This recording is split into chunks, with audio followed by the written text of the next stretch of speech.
Welcome to Bench Burner Sports. We're happy to be here with you. It's another episode. We are here for the annual end of the year awards episode. We got a few categories to run down with you guys.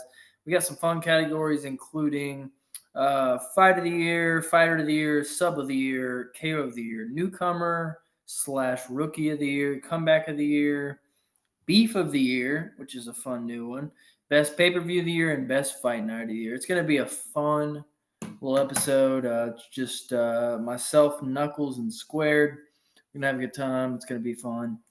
Knuckles, how you doing? Man, I'm doing good. If I can get my focus straight. Sorry, everybody. New camera, new me, new year coming up.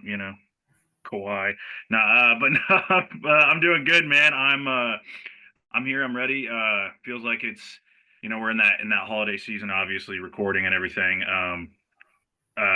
So it's like no fights for a while. Kind of feels weird, but I'm ready to talk about fights. It's nice to have a conversation about sport we all love. But I'm also thankful for this kind of honestly much needed break. I think it'll be a good refresher. And I'm ready to talk about the awards, man. This is what I'm passionate about, making lists about shit that I love. So I'm ready for it.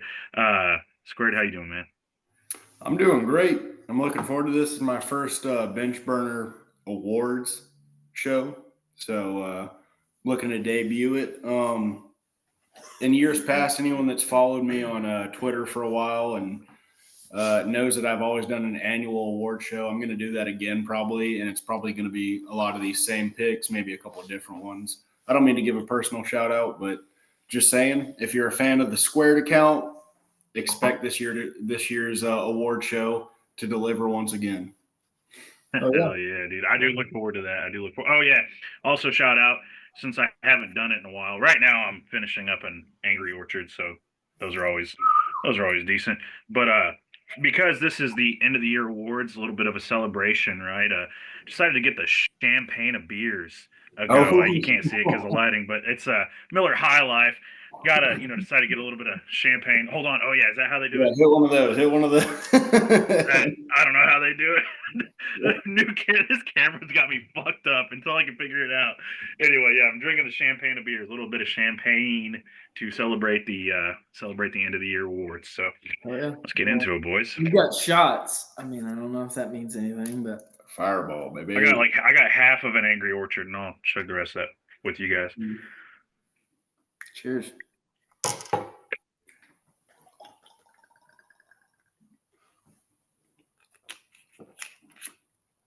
Still bourbon and bud at heart. That's right, bro. Never leaves. All right. Woo. First one we got is Fight of the Year. I went ahead and did Poirier versus Islam. For obvious reasons, it's a fun fight. That's probably a little bit of a question. I did do an honorable mention for this one because I know that's not going to be a popular opinion. My honorable mention was Zellhuber versus Rivovich. That's a great fight. I mean, anyone who watched it knows it was a split decision. Great fight. Could have gone either way. I just think Poirier Islam was like, again with like Volk, one of the few people that showed him problems and like actually tested him. Don't think he tested him, in my opinion, quite as much as Volk did, which is kind of surprising given the weight class and stuff. But I do think Poirier Islam was a fight of the year. I mean, you could go Max Gaethje for that too. Really, Max won the whole thing, but I don't know. There's so many options there. It was a tough pick, but Poirier Islam for me is what I got. And Zellhuber versus Rivovich is the honorable mention. Knuckles, what do you got? Yeah, mine is Zellhuber Rivovich, man. I think it's one of the best fights I've ever watched. Period. A lot of pundits, media, MMA media, and everything are saying, "Oh yeah, Holloway Gaethje, and good. It's a good fight." I don't think it's even in my top 3 personally. I don't know if it's in my top. It's barely in my top 5. It's a good fight. It's a very good fight. But the only reason it's a good fight is because Max survived. Yeah, well, no. Sorry, Gaethje survived until he didn't. Right. And the thing is, one judge had it 2-2 going into the final round, and so people say, "Oh, it was a close fight." No, it was. And the judge, guess what judge had it 2-2? Guess what judge had it 2-2? Chris Lee was the judge that had it 2-2. So that tells you everything you need to know. So no, it was 3-1. It was 3-1 Max. So the first round, Max won. Like Gaethje was doing good, and then Max threw the spinning back kick, and then Max just started cooking from there on. The fourth round, Gaethje did well, stuck to the jab like he should have the whole fucking fight, and that's what won him the fourth round. So it got a little competitive there towards the end, but then the fifth round, Max just put on a fucking masterclass and then knocked him out. So it wasn't. Sorry, I want to talk about my pick. I'm just saying why I don't agree with Gaethje and Holloway being the fight of the year. It was a good fight, but I think that people take the moment that happened in the fight and they carry it over into why they call it the fight of the year. And I'm not gonna shit on anybody that picks it. I just don't agree. So my reason that I'm picking Zellhuber versus Ribovic is it's probably one of the 10 greatest fights I've ever watched. And a lot of people knock it because it's 3 rounds. They always say all 5-round fights are better. That's not always the case. Sometimes you capture lightning in a bottle. You get a small, little sample size 3 rounds. I mean, look at Doo Ho Choi versus Cub Swanson, one of the greatest fights that's ever happened. And really, it was 1 round that carried that whole fight. And this one, they say 1 round carried the whole fight. I dare anybody that watches this podcast to go rewatch Zellhuber versus Ribovic and tell me it was just the 3rd round. No, the whole fight was good. Like the first 2 rounds were very good, and then the 3rd round was legendary. Like just picked it up to a level. It's like round 5 of Lawler and Condit. It's just If you don't think a 3-round fight can be good, just go watch Julian Erosa versus Steven Peterson. I'm telling you, 3-round fight. I'm personally, maybe it's just bias. I'm personally a little bit of a slut for 3-round fights because you just get so much action in a small sample size. Where in 5-round fights, they're conserving themselves for so long. Yeah. And that's what a 3-round fight. Such a great fight. Yeah. Was because those are 2 dudes. Well, more specifically, Chandler, a dude who's got no gas tank, being able to say, let me go ahead and just blow my load in the first couple rounds. Yes. Then you also see fights just to be devil's advocate, you see fights like Gaethje and Ferguson. You see Kamaru Usman and Colby Covington 1. Yeah, man, those were some. I mean, but that doesn't. Those are guys that got gas. Happen often. Can I also add gas tanks? 5-round fight, devil's advocate? Can I add Teixeira versus Prohaska?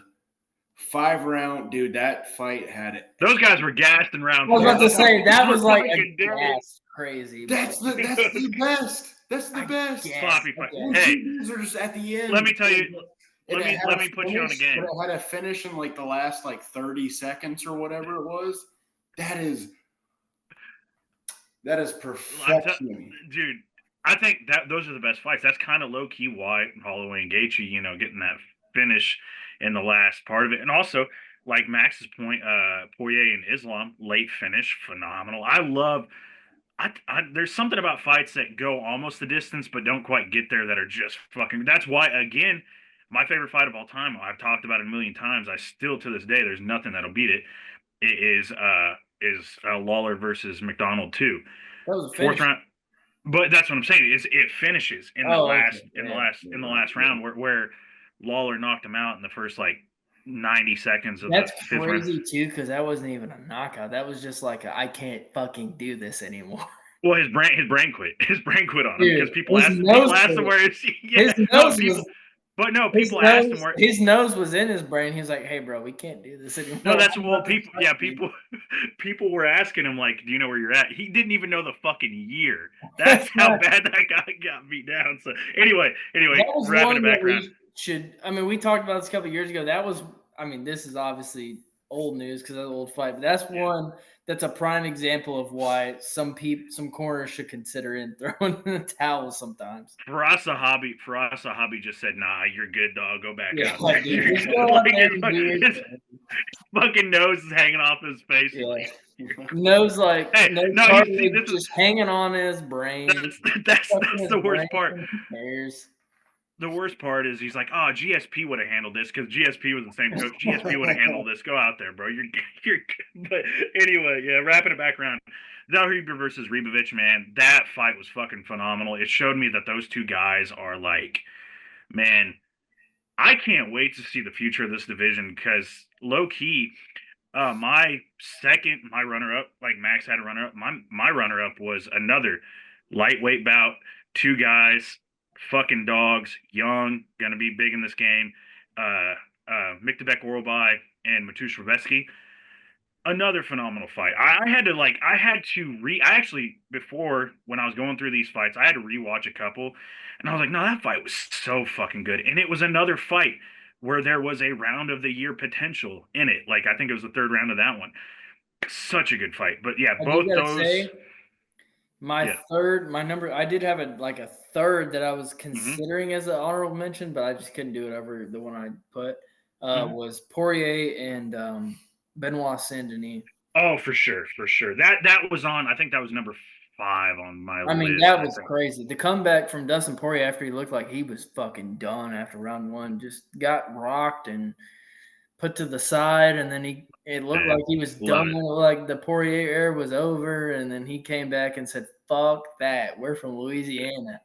And he also just kept the Gilly gang, bro. He kept jumping that Gilly. He was like, My main hold up with that he's fight for Fight of the Year is that it just didn't go long enough. Yeah, no, that's the why one thing. that's why it was third for me. Yeah, for yeah, sure. yeah. But That's why it was hey, third for me. It was just Mike like Heck, comeback Mike aspect. Hegg, one of my favorite journalists, Mike Hegg. I think that was his like number 2 or 3 fight of the year. So hey, good company, man. That's he's a good journalist. Anyway, yeah, that's my top one, and then my second one is shouting out to Miktabek Orlbai and Matusz Rebecki. Loved it, loved that both those fights. Lightweight is. I used to say bantamweight's the best division. I concede lightweight's the best fucking division in the Yeah, sport, it dude. is. It's so beast. It's so beast. It's so It good. is, man.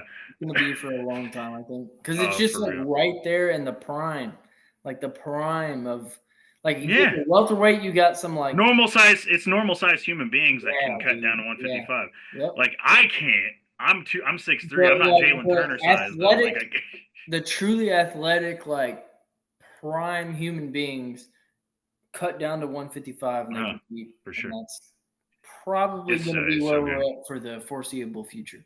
For sure. For sure. Well, Squared, what's your pick, buddy? Fuck you. My pick for what's it say? Yeah, get that out of here. No, it's just me. Coop's got it. Coop puts the little thing over, so it doesn't really matter. But my pick for Fight of the Year is 1,000% Zellhuber versus Ribovic. So Nux, I know I've told you this probably like 1,000 times. I feel like we always fall into this conversation, and I'm sure I've said it on here 100 times. But my main criteria for Fight of the Year is competitiveness.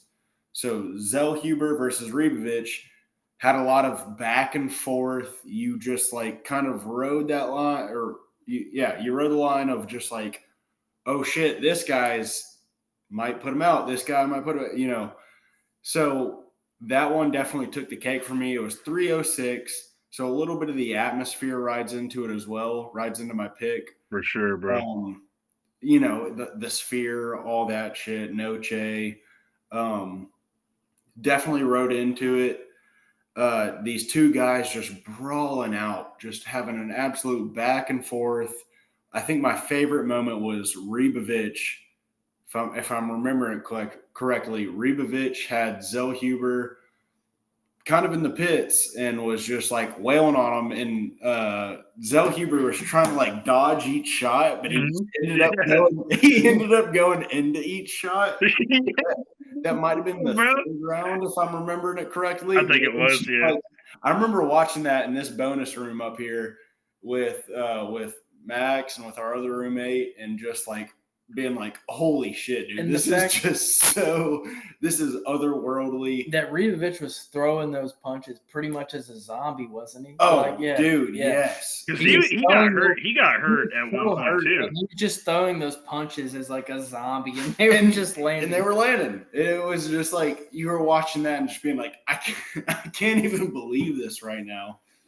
Oh man, that was it was a great card, and that was my fight of the year. I remember making a meme on the Bench Burner Sports page with Max using the bald filter, which I equated to Dana White watching the fight, being like Dana White watching the fight of the year go down at the Sphere. I think that just like I need that on a t-shirt.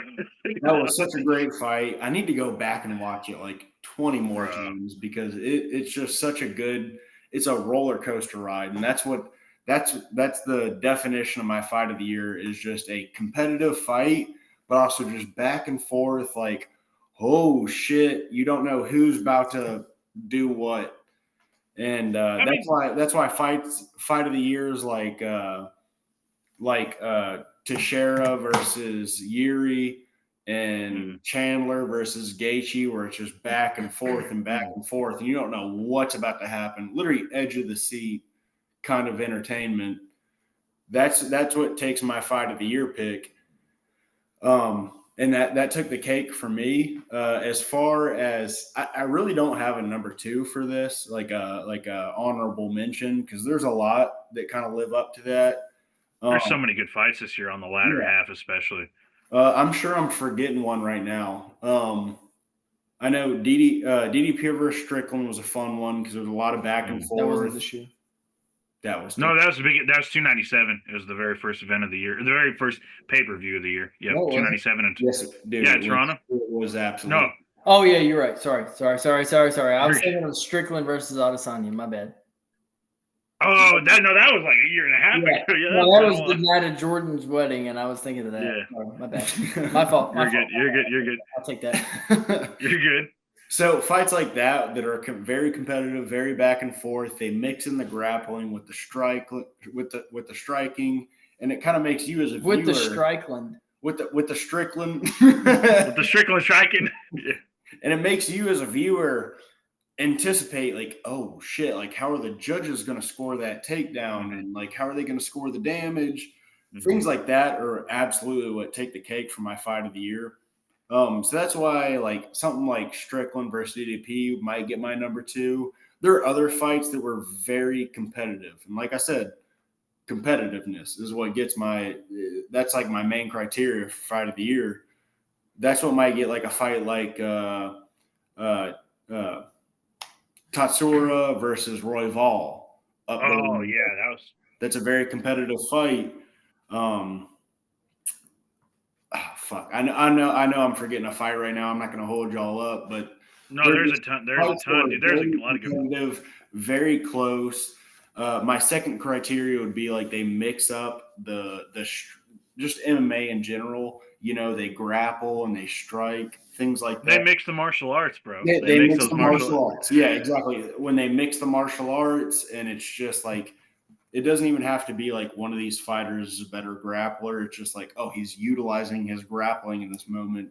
Things like that just keep the fight very close and very competitive, or what take the cake for me.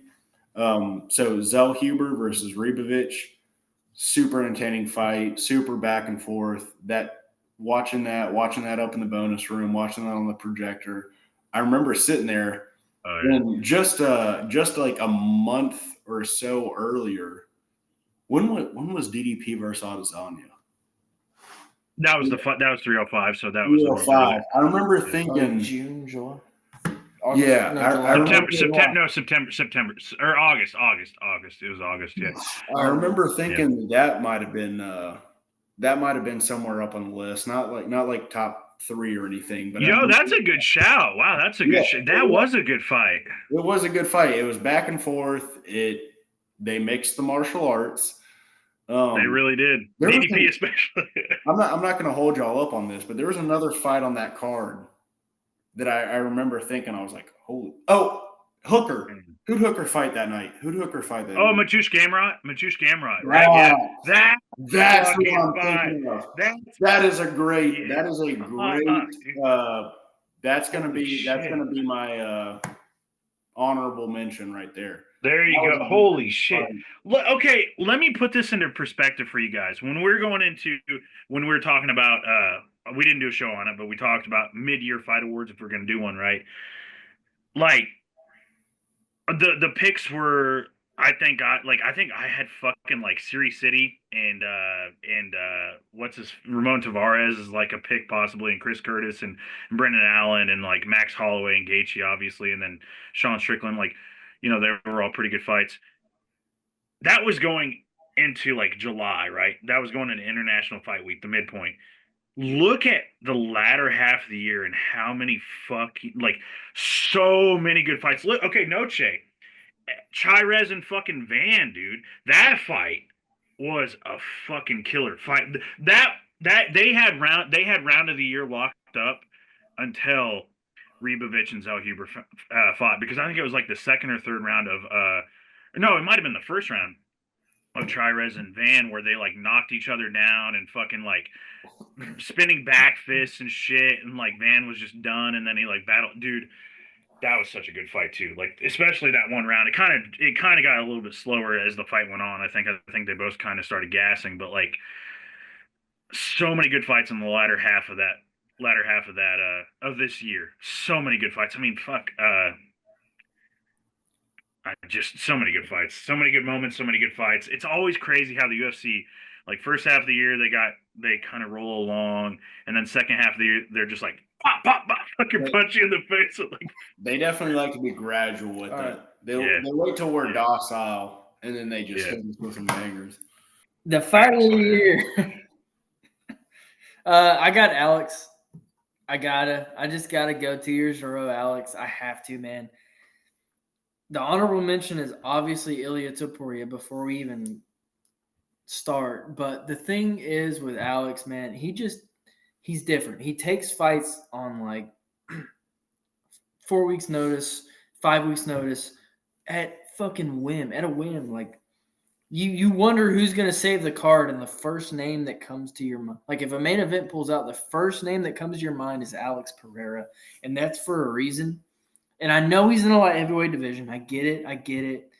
The competition isn't as probably stellar as it is in featherweight, but it doesn't matter when a guy's taking title fights on 4 week notice when he could just be chilling in his fucking probably villa, just soaking in all that money, soaking in that fame. His villa in Danbury, his villa in Danbury, Connecticut. Yeah, he probably has a villa. He probably has a villa in Danbury. Okay, well, fine. Chilling in his very nice house in Danbury, Connecticut. He could be doing that. He's like, fuck it. 4 weeks, give me the fight. 3 weeks, give me the fight. 2 weeks, give me the fight. Week of, give me the fucking fight. Who cares? I'm there, and I'm going to knock somebody out. And he does it every time. So I just think that okay, Knuckles disappeared. I just think that you have to go Alex Pereira there. I just, dude. Sorry about that. Don't get me wrong. Ilia Topuria is a fucking monster. He is one of the best featherweights we've seen. Probably, obviously top 3 in the last 10 years, because he knocked out the top 2.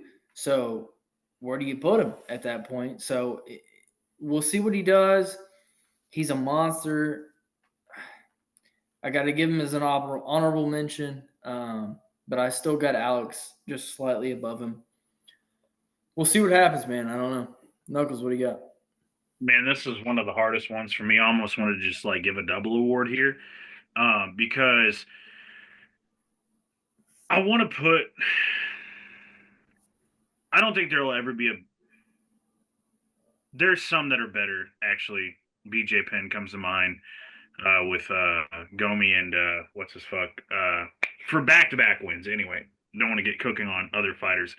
So I'm old. I'm thinking of like shit way back in the day. Dude, we were sitting here thinking, like, is he gonna say BJ Penn is the fighter of the year? No, yeah. I like BJ No, Penn. no. Right But now. no, like, no, I'm trying to like think of like I was not gonna pick it's Ilya Taporia is my pick. Oh, But and the only reason is because it's one of the you greatest guys are back-to-back. doing It's one of the greatest back-to-back wins of all time. Like but I want to put I want to tie it because I want to put like an asterisk next to the Volkanovski one because Volkanovski, like 3 fucking months before that, 4 months You don't before have to that, do got that just for me. You don't have to do that just for me. no. Like I'm saying it straight up, dude. He just got fucking head kick knocked out by fucking Islam, bro. And it does like it takes an effect on fighters. And he's 35. He's not going to recover from a knockout as fast as somebody who's 20, 26, 27, 28.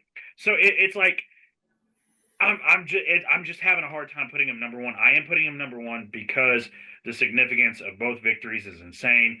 You just knocked out the second best and probably the third best, second and third best, in my humble opinion, featherweights of all time, in Volkanovski and Holloway. You can even make an argument that you knocked out the best in Volkanovski and the third best in Holloway. And like that's fucking special. Now, we are also talking about two fighters who are potentially out of their prime. Volkanovski less so, but Holloway, in my opinion, I kind of lean that he's out of his prime. He just too much damage. That Max, TKZ and fight is I was gonna say, I want to say that Max has been calling this for like the better part of 2 years. That Holloway's chin has definitely seen degradation. Like it's definitely going down. He's getting sparked more. Not sparked. Just stung more. Yeah, spark like just tested more, stung a lot more because good examples are the Arnold Allen fight. He got hit a couple times and it looked like he was a little weary out there. TKZ fight, definitely. You good point. You're going to bring that up. Definitely got stung.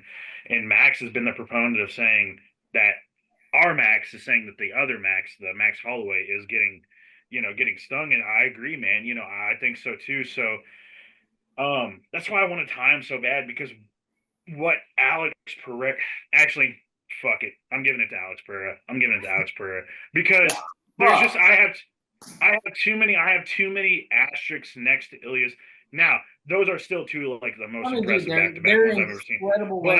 But like to my point, like the reason I pick Alex is because of all the short notice appearances. That's it. Like he's and like Ilya Topuria is so like I will only fight this person at this place at this time with this preparation. Training. Like, yes, come on, dude. And Alex Pereira is like, name the place, name the time, name the date. I'm there. Also, like in my opinion, like some people say, it's almost like a wrestling storyline. They're like storyline matters too. I almost feel like in this situation, like Ilya, don't get me wrong, he's a breakthrough star, and like his 2 wins are fucking huge because he called them both. Like those are great. But Alex carries this fucking swagger about him. Yeah. Number one, with the Jamal Hill win, dude, he knocked out Jamal. He sits there every day. Oh, you must still be knocked out, bro. Yeah, dude. And then he throws the gloves at him at the end. Yeah. And also says that what else told Jamal he waved the ref off, and then Jamal says, oh, I wasn't ready, even though if you go back and you look, Jamal threw the first strike. He punched before Alex punched, but Alex's punch is just so much faster. Like that's what's crazy. The speed difference is insane.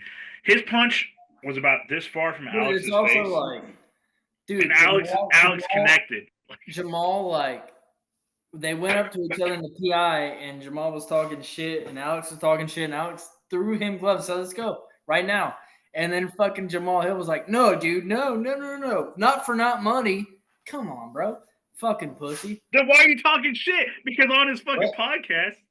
Yeah. Let's not cook on that too much because that might, spoiler alert, that might bleed into our beef / rivalry of the year pick. It won't for me. But hey, okay, I'm excited to hear it. All right. Are we ready for me? No. Yeah, go ahead. Yeah. That's so Alex. I just want to say Alex, because of knocking out Jamal in the way he did, using the demon spirits to beat Yuri. That shit had me rolling. and shout out Yuri. Yuri is a fucking murderer as long as he's not facing Alex. I'm not gonna Pereira. lie, dude. At this point, God, I'm sorry, Cooper. I'm starting to not like Yuri. I just don't like him. Cooper, I'll still love Yuri. I still love Yuri, dude. He's fun. He's fun as fuck. He's fun as fuck. I like to watch him fight as a human being. He seems like a total chode. Come on.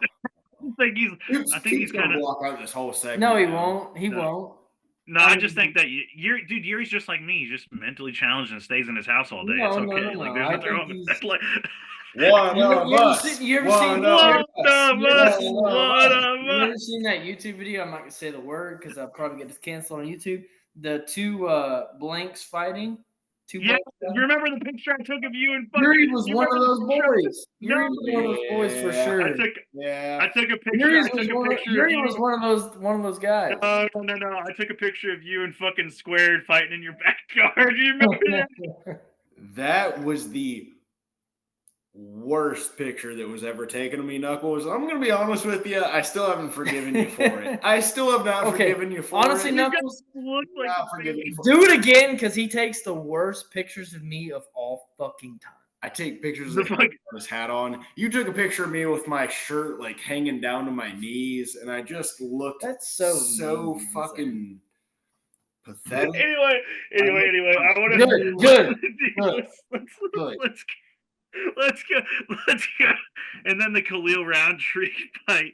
I want to say I'm impressed by his ability to come back from being knocked down. Like his ability to come back from adversity. I kind of thought Khalil had him dead to rights, and then Khalil gassed, and then Alex said, and Alex entered the fucking flow state. That's the thing. That's another thing too, dude. His Ilya takes so much fucking damage in each fight before he wins. Like people don't say that, but he takes a lot of damage before he wins. But anyway, that is his ability to enter that fucking flow state against Khalil where he's boom, you know. But yeah, dude. Squared, I've talked long enough. What's your pick? So my fight of the year, I wish you stuck with Ilya just so we had a little bit of disagreement here, but 1,000% Pereira. So here's the funny thing was I was planning ahead. I was team Pereira for my pick, especially after 307. Because it was the magnitude of what the dude was doing was insane. He had fan power like we haven't seen in a very long time. Mm-hmm. People screaming Shama. It's hard to put it into words. He had that aura. Aura is essentially what aura. Yeah, I know it's overused, but it's right. Yeah, he had an aura beyond what we'd seen. Probably. I mean, y'all feel free to disagree with me, but he had aura beyond what we'd seen since Conor McGregor. Yep. There's nobody. Not to the level of Conor McGregor. Obviously, that is a level that we will probably not. People say we won't see that ever achieved again. I think we'll see it achieved again. It'll just be a long time. There's probably some 12-year-old right now in. Y'all know that. You know that kid at that Conor McGregor press conference that was like yelling at him. He's a fucking MMA fighter now. Yeah. We never know, dude. Maybe him.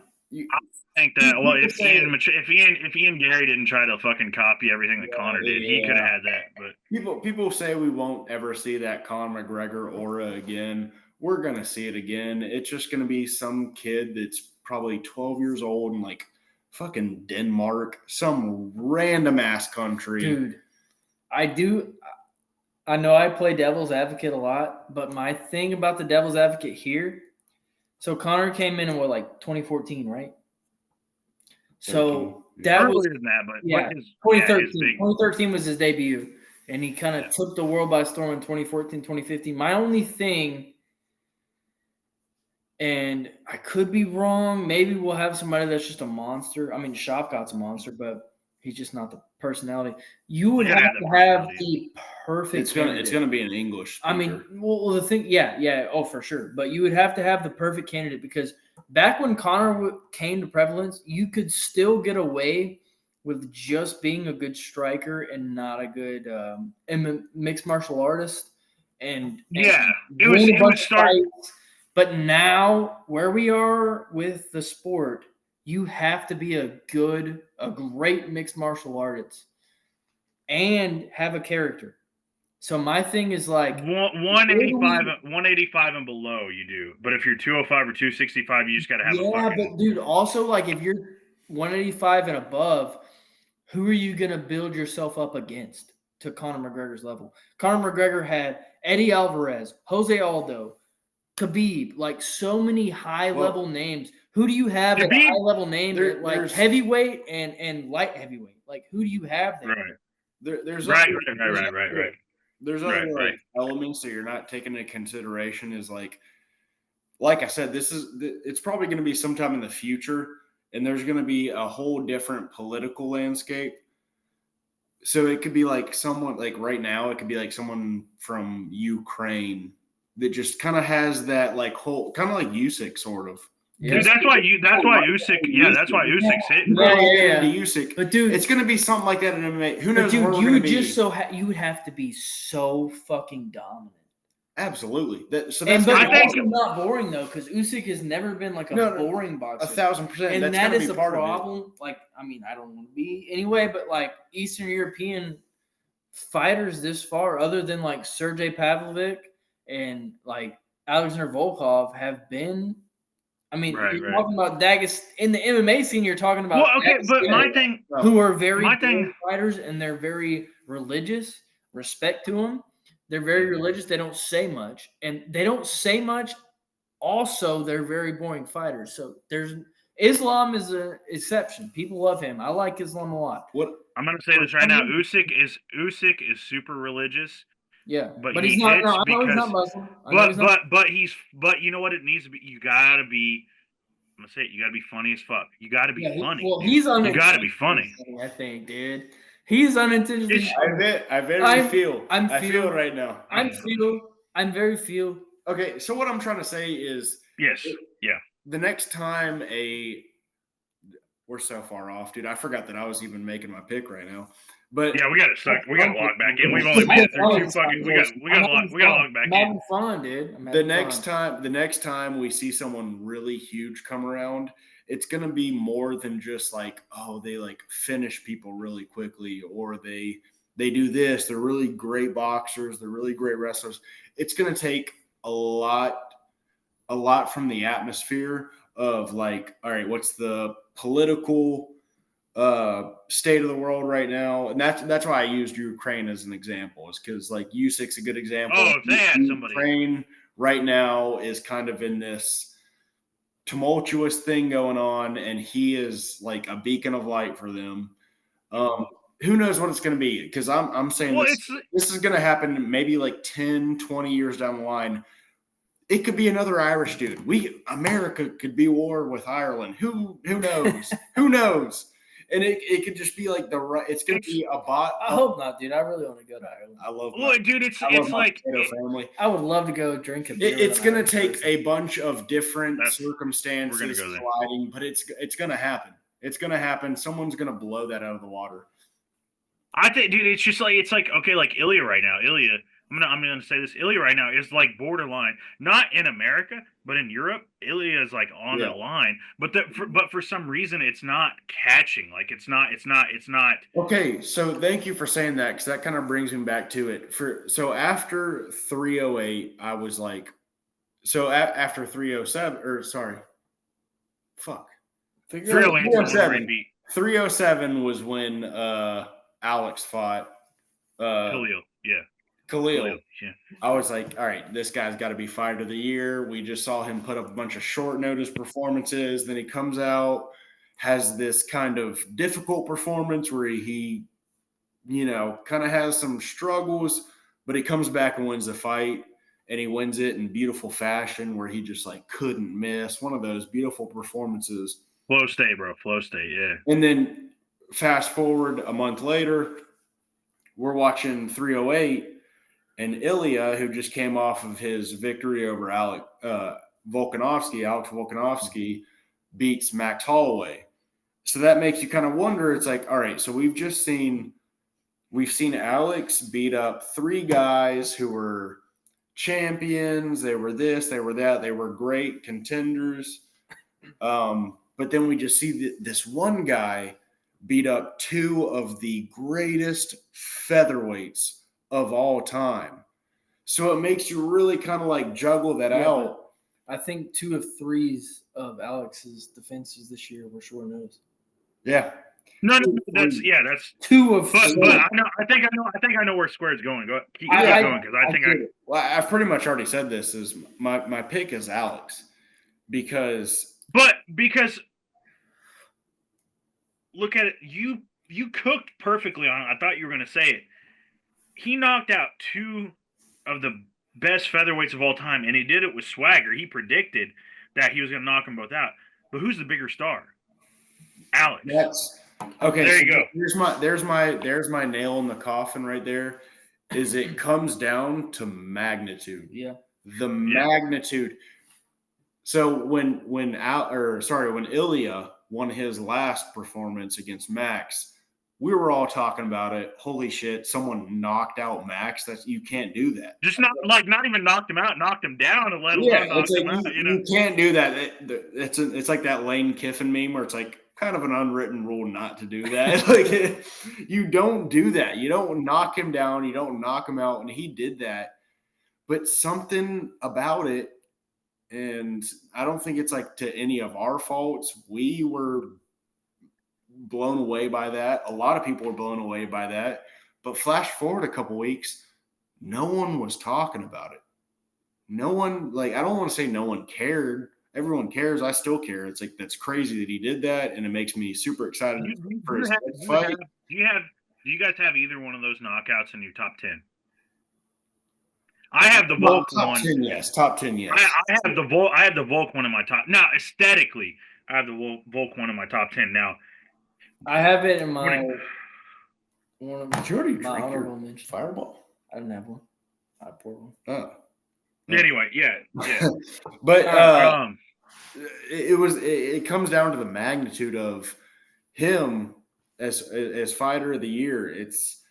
We're still talking about Alex. We're still talking about like, oh shit. And a lot of that's circumstantial. How's he going to do against Ankalaev? That's a whole different challenge than what he's had. A wrestler. I know Ankalaev has said that he's not going to wrestle, and maybe he's stupid enough not to.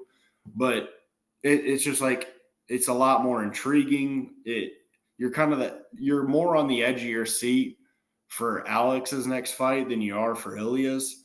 And that's no fault to Ilya. Ilya has done everything he's supposed to do. He knocked out 2 of the best featherweights in UFC history, either within or pretty close to their prime in a span of, 8 months or whatever.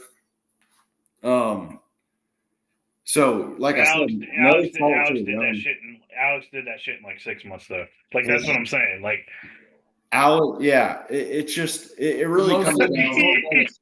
The competition. What I'm trying to say is the competition that Ilya beat is way higher than Alex's, but the way that Alex did it, and the way that he carried himself, and the way that he still got us chomping at the bit.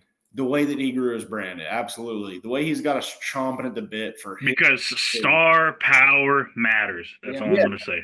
So that's what it boils down to. That's always my preaching about this sport is yes, it's a sport.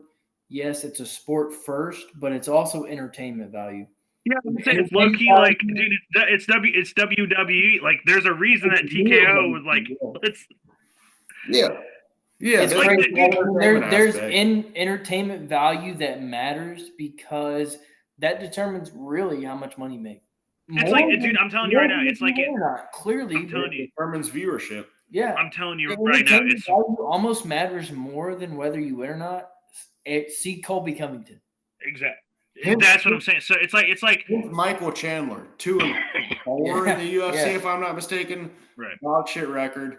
Michael, I know you're not watching this, but if you are watching this, I love you. Dog shit record in the UFC, but he goes out and performs. So everyone that tunes in to speaks watch to his the fights because entertainment they know value. it's going to be a fun fight. Let me give it. My last thing I'm gonna say on the entertainment value. One of the best light heavyweights in the world, Corey Anderson. There is a reason why he does not fucking matter. It's Corey fucking Anderson. That's why. I guarantee you he's one of the top 5 light heavyweights. If he came back in the UFC, I guarantee he'd beat probably fucking Jamal Hill and Yuri Prohaska because he'd just lay on top of him. But you know what? Star power matters. Fuck you, Corey Anderson. Sorry. Anyway. That's why, okay, to finish off my pick, I apologize. You guys go. I gotta pee. Go ahead, though. Go ahead. I gotta pee so bad. To go ahead and finish my pick, I picked Jamal. Jesus. Jamal Hill for fucking Jesus. Fighter of the Year, Jamal Hill, this guy. Fight of the Year, Nate Landwehr. No, Fighter of the Year, Alex Pereira, just because of the magnitude that he so sorry if that cuts out a little weird. Nux had to use the restroom. My DoorDash showed up. Bad timing. I picked Alex for my Fight of the Year because of the magnitude at which he competed at. He still got us buzzing about him at the end of the year. Whereas Ilya, for whatever reason, as great of a year as he had, and I think a lot of it is the way it played out. One fight happened really early in the year. One happened a little bit later in the year, but had enough weeks to where we chilled out about it. He just didn't leave us buzzing as hard. So for that reason, I went with Alex. If anyone goes with Ilya, I completely understand that argument, and that makes total sense to me. But my pick for Fighter of the Year, Alex Pereira. Cool. We're different than the pundits. I'm gonna say that. A lot of the pundits are like, no, it's fucking hands down Ilya. So shout out Bench Burner Sports. We're different. Knuckles wanted to go KO of the Year next because just the same. Get the fuck. Take the shot first. Take the shot first. Cheers to everybody. We love you guys.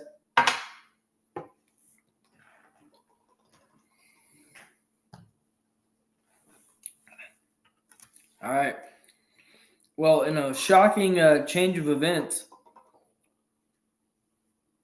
my KO of the year is Max over Gaethje. Wow, at UFC 300, crazy. Wow, whoa, insane. The one that we got one of the greatest knockouts that's ever happened is your knockout of the year. What?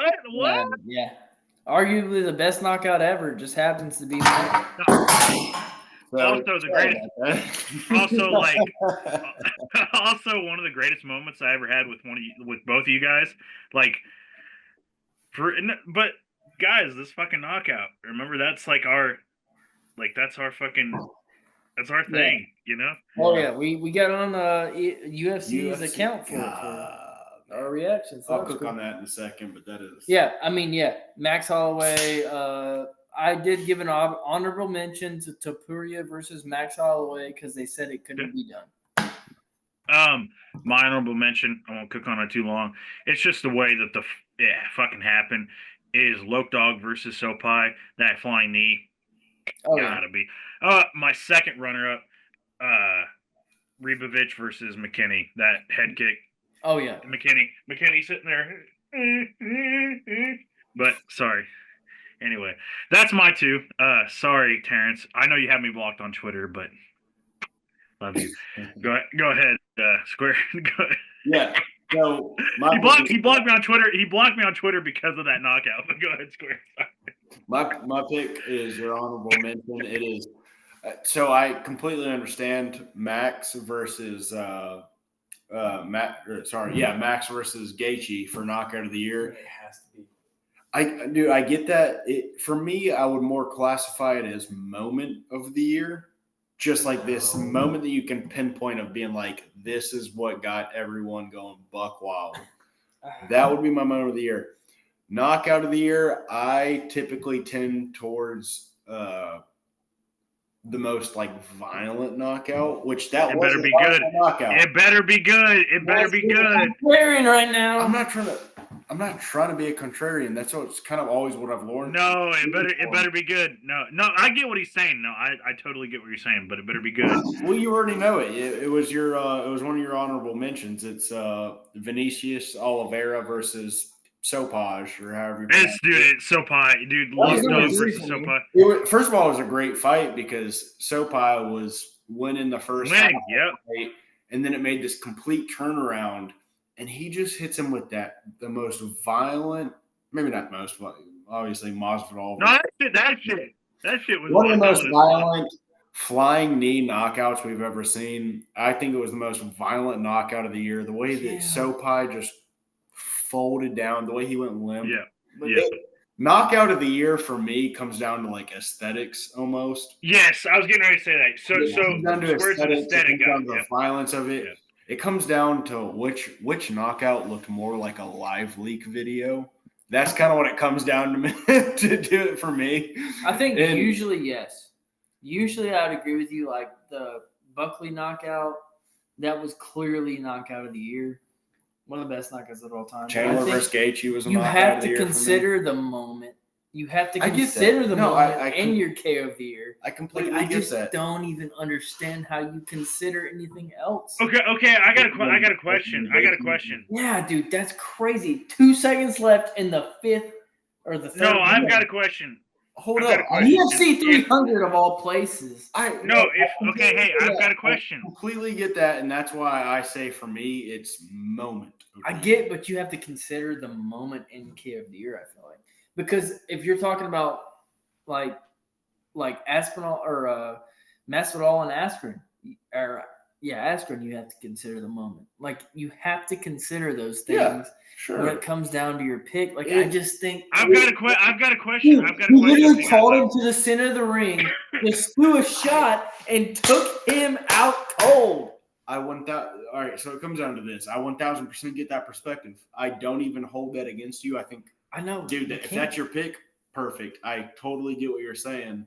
For me, knockout of the year comes down to knockout, just like the knockout. He's looking at the aesthetics. He's looking at the aesthetics. Too, but I think the aesthetics also show the way that Gaethje just was. No, bro. I'm not gonna lie. Like, if you think, Max, think about it. Think about it. Loke Dog again. Loke Dog was down. The bro fucking like literally running up against the cage, knees in. My question is, Max, what's a better knockout? Gaethje versus Holloway over Gaethje, or fucking Buckley versus Impa Kasanganay? Now, and Impa was a champion after that. I would say. Okay, Impa was a champion in fucking PFL. Let's stop there. He still beat some pretty good fighters. Let's stop. Let's take. Speaking of PFL, that might come up later in my picks. Press on the brakes, but yeah, no, I still think Maxis was better, dude. I think the magnitude of the moment, like.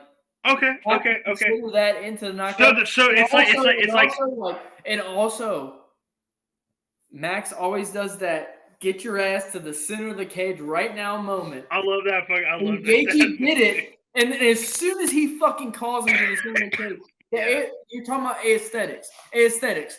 Come here right now, and I'm just gonna fucking throw some punches, and I knock you out with 2 seconds. The best part. Block. I mean, aesthetics. How is that more aesthetically? What do you have? Aesthetic. Stop saying aesthetic. It's aesthetic. Why are you saying aesthetic? Aesthetic. Okay, time out. Okay, let me just reset what I already said because it still matters. Tell me what is more aesthetic than calling someone to the middle of the ring and then knocking them out with a clean hook with 2 seconds left on the clock. What in the world? Also, like at UFC 300 of all places, at UFC 300, Yeah. We're talking about he's got a aesthetics. point. Okay, Aesthetics. Can I say Aesthetics. this? Can I say this? Tell me what is more aesthetically pleasing than that. Tell me. Square go. Against my point right now. This is my chance to speak on knockout of the year. Yeah, I can Yes. also have a chance to argue it. Yeah, all the points you're making add to my thought of why it's moment of the year. Which I know, dude, but I think listen, you have to listen, consider listen, that listen, when listen, you're. listen, listen. Okay, listen, but okay. Time out. So do we want to make the Can I moment of ask the you a year? question? So wait. No, Wait, 'cause time out. You Can I- already know can my I moment of the year please- now. Can I please ask you a question? Yeah. Would you consider? I guess it's not a really good question, but Yeah, it's a dog shit question. Fuck you. Buckley's KO over Kasaganai was KO of the year, right? Yeah. What did that have to do with anything that happened in that division that year? Well, He's right. My He's moment right. of the year. What are you trying to argue on? That's why I said it was a shitty question, but I'm trying to Yeah, morph it in a way that okay. makes sense. So Nothing, You nothing, failed. You failed. right? Loser. Nothing. Loser. Nothing right. Loser. Nothing right. Nothing right. The only maybe not the only reason, but the main reason. Listen to this. This is probably a hot take, but the main reason we're still talking about that knockout is because. Are we though? Or are we just talking about it right now? We're talking about low key, dude. I talk about it. I talk about it a lot. I love that. But how much would we be talking about that knockout? Granted, we'd still be talking about it, but how much would we be talking about it if Buckley wasn't where he is in the division now? That's why I'm saying you have to. Yeah. That's why I have a little bit less. Yeah, less. Okay. It's just, dude. It was just. It's like. Bro, I don't understand why. We got brothers. No, Let's get back no. on track. No. We're making our picks. Let me finish this statement. Yes. All the cases you made. Now this is the beauty of this is we all have different perspectives. For me, knockout of the year is purely based on the aesthetic of the knockout. And I get you could say the aesthetic. I don't understand how you argue aesthetic over that one. I just don't get it. Tell me why. It's because I'm very purist in that. I'm very. Can I say this? Hey, can I say this? Wait. Can I say this? Yeah. What? What's up? I guarantee. I'll have a different, but I bet my sub of the year is different than your guys, and it's based on what he said. It's aesthetic. Like my sub. So speaking on that, but dude, also like I'm letting him cook, and you're not letting me cook. I haven't finished yet. Let him finish. Okay, so I go. I as far as like the categories, I'm a very purist. When I say knockout of the year, I'm talking about the knockout. I'm not talking about the 10 seconds leading up to the knockout. I'm not talking about the trajectory leading up to the fight, leading up to the knockout. I'm talking about the knockout itself. That is my perspective on it. If you pick Holloway versus Gaethje because of all the aura around the fight, the fact that it was UFC 300, all these things, I totally get that and I totally accept that. And if you say that's your knockout of the year, I'm like, you know what? That makes plenty of sense. I get that. But for me personally, I'm going off of the knockout. And for that, I pick Vinicius Oliveira flying knee versus Sopai because of the way that Sopai went flying up in the air. I'm being a little hypocritical, but also the fight leading up to the knockout was a little like Sopai was winning. I think, and that's what I want to say. And that's a little hypocritical, but the way Vinicius went flying in the air, the way that he hit Sopai in the face, the way that Sopai went limp, that makes knockout of the year for me, and that is my pick. And I'm gonna finish here. You guys say what you got to say after this, and that is, I fucking mention this every time, and you guys probably get annoyed by it. You're like, oh, you fucking hipster, whatever. I've been watching the sport for a very, very long time. This fucking hipster, what the fuck? and that is what I love about the sport is that every moment can be defined differently by anybody that watches it. Like for me, the greatest knockout of all time to me, still to this day, and some people will be like, it's a fucking uppercut. What is it? It's Ngannou versus Overeem. Him knocking Overeem out with that fucking That's a good uppercut. one. But like most like people that. say like it's violent, but they won't say it's like the best. The sport is subjective, and that's what I love, and that's why I love this thing that we're on, and that's why I believe as a sports media outlet, which I think we are, a sports media outlet, we are so good at because we all don't just fucking automatically shoot to Holloway versus Gaethje's fight of the year. Holloway versus Gaethje is the knockout of the year. Fucking fighter of the year is not Ilya Topuria. We have differing opinions on how we view things, and that's what I love, and that's why I like Squared's pick. I don't necessarily agree with it because again, I'm looking at moments, but again, we don't have a moment of the year in our this year. And this year, we don't have a moment of the year in our awards. Maybe in the future we will. But that's why I love this, and that's the last thing I have to say. Yes, Squared. Can I say that a lot of this probably involves with the last couple of years when I've done my Squared Awards, my MMA Squared Awards, I've always had this one award that's called the Oh Shit. Fuck. Well, now I need to go back and look at what it's called, but it's pretty much called the Holy Shit Moment of the year. And that would typically be a knockout or something like that. Like it would be Leon Edwards knocking out Kamaru Usman. I've always kind of separated those things of like the moment that made me go like the moment that made my jaw drop versus the moment that I would watch it and be like, that was a beautiful, violent knockout. So I think that's kind of my pretense going into this award pick was that mindset of being like, all right, what's the moment that just like made my jaw hit the floor versus what's the moment that was like, wow, that was violent. That was a violent, beautiful, technical knockout. So I think that's kind of my mindset going into this, and that's why I kind of disagree with y'all. That's fair, but we don't have that. Category. I feel like just think about it. Just go back to what I said. Time out. Did you not pick Kamaru or Leon versus Kamaru as knockout of the year of that year? What other knockouts were that year? There wasn't very many great ones. If I'm not mistaken, I think I picked Chandler versus Oliveira. Or sorry, not Chandler versus Chandler versus Ferguson because it was the most violent, the most like, shit, that was brutal. I just don't know, man.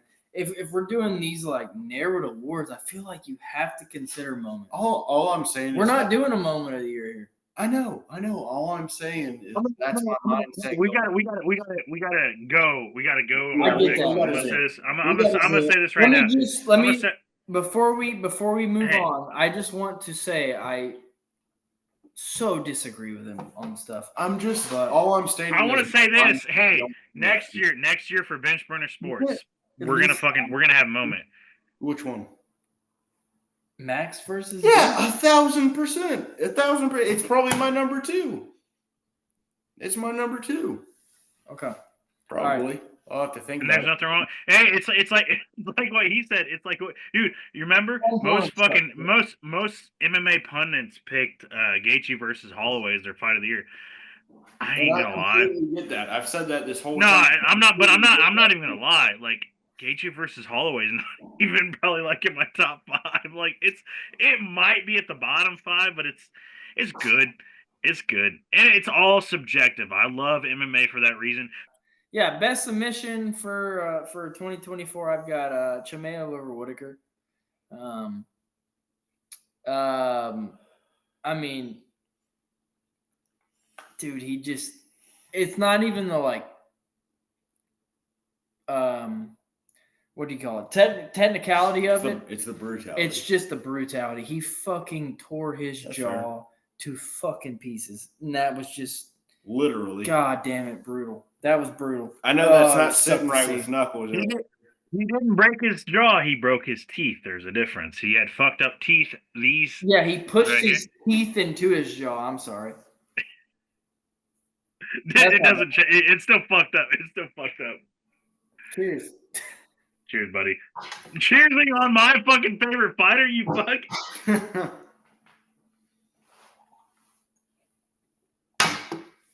Oh shit. Knuckles, what do you think? That is my second. I will say that is my second favorite submission of the year. My first is actually Islam over over Dustin Poirier, because it's not even the sub. We talk about we talk about moments, right? We talk about moments in the sport. And Max brought up moments. It's not even the sub. The sub is fucking sick. It's how he set it up. The ankle grab into the fucking rollover, into the dive, into the fucking darce. Dude, like, I'm sorry.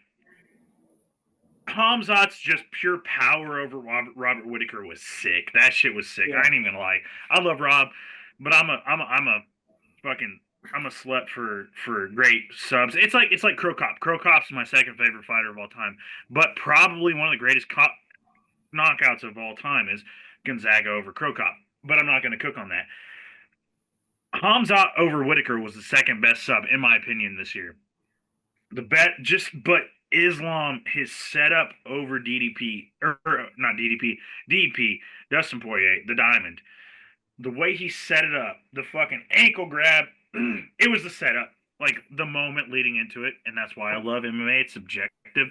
It's the moment leading up to it. It's the ankle grab, flipping him over, and the fact that they've showed footage of Islam after the fact working on that, and he did it to perfection. As tired as he was, as beat the fuck up as he was, and he still locked it up. Great. It was such a good sub. It was a way to secure the fight of one of the better fights of the year. Just beautiful. And I love Darce's. Darce is probably like one of my favorite subs. It's my favorite sub outside of triangle chokes. Darce's are so beautiful. It's just when I just love the rollover, the roll when they roll. It's so beautiful. But yeah, it is Islam over Dustin Poirier. That is my pick for sub of the year. Squared, what is your pick, brother? So I'm glad y'all made the picks that y'all made, because it's completely different from the pick that I made. And I don't know if y'all will be expecting the pick that I made. The pick that I made was Paddy Pimblett over King Green, Bobby Green, whatever you prefer to call him. I don't know if his name change was official. I don't know, dude. I found something beautiful. And I know this is contradictory to what my knockout of the year pick was, but the moment of Paddy Pimblett rising to the occasion versus Bobby Green, when a lot of people doubted him, with the previous fights he had, the Tony Ferguson fight, he wasn't able to finish Tony Ferguson. With the Jared Gordon fight, pretty questionable that he beat Jared Gordon. He was able to rise to the occasion versus King Green, Bobby Green. I'm going to call him Bobby Green because that's fine. It's King, dude. I've tried calling him King, and I've been on the King. It's so hard. I know his name is like apparently legally King Green now, but Bobby Green just rolls. Green. He's gonna Green. He's gonna sue you, bro. So his submission over Green was just beautiful to me, because anyone that's been following the Squared account for a long time knows that I love jiu-jitsu. And that was a beautiful display of jiu-jitsu. He had him caught in the triangle, and he cut the lights out with the triangle. But he finished with the armbar on an unconscious Bobby Green. He finished it with the armbar, which is kind of fucked up because he could have snapped that arm. But he closed the lights with the triangle, and then just finished with that armbar. So to me, something about that was very aesthetically pleasing. Sort of going back sort of towards the Oliveira Sopai fight. it was the aesthetics of it. He really kind of dominated with that submission victory. Leg kick. He could have gone multiple directions. Obviously, he finished with the triangle. He could have finished with the armbar if the triangle didn't win. So he pulled basically he pulled me versus Chandler. Like that's what I mean. Yeah. But it was also the fact real ones know.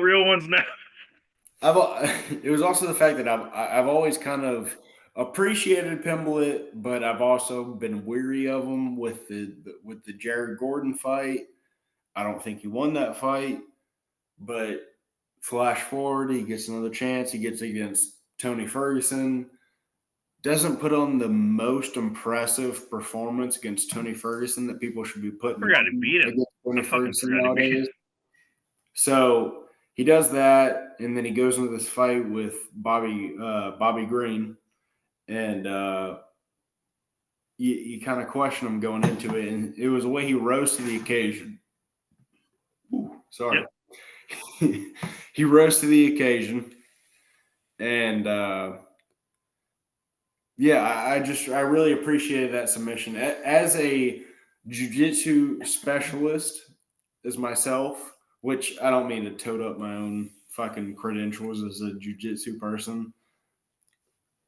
All I'll say is that I'm the second, as of 2022, I am the second best heavyweight in the state of Tennessee. Intermediate, second best heavyweight in Tennessee.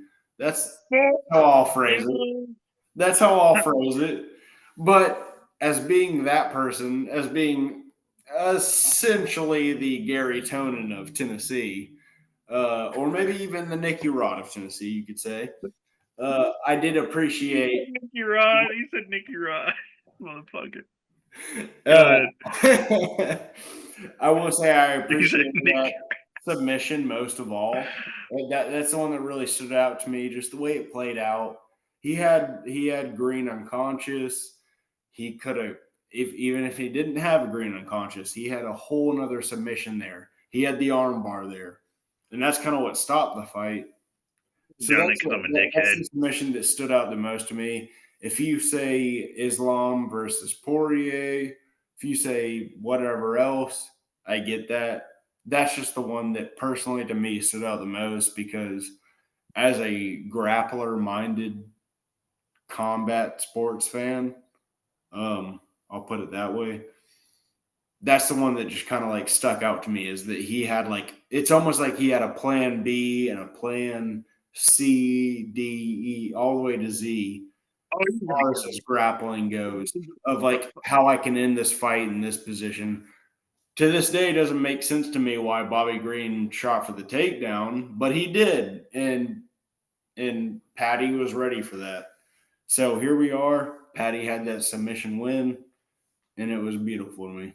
So that's my pick for the year. That's my pick for submission of the year. This hypocritic motherfucker. It's really not that. Anyways, newcomer of the year is Carlos Prates. I don't think anybody. Wait, rookie, right? Rookie, newcomer. Yeah, rookie, newcomer. We had it slashed. So hypocritic motherfucker, but yeah. Carlos Prates. What did I do? Who knows? So Carlos Prates is your pick. Is it my turn? Yeah. This one was damn near a tie, but you know what? I'm gonna go different on this. It's Dakota Ditcheva. What? Max is like, who? That's a great pick. Max is like, who the fuck is Dakota Ditcheva? I know. I know. That's a great pick. You know why? Because Dakota Ditcheva went from beating unknowns to being probably the, at worst, fourth, I would say maybe fourth or fifth best flyweight in the world. Right now, I think Dakota Ditcheva could beat Alexa Grasso.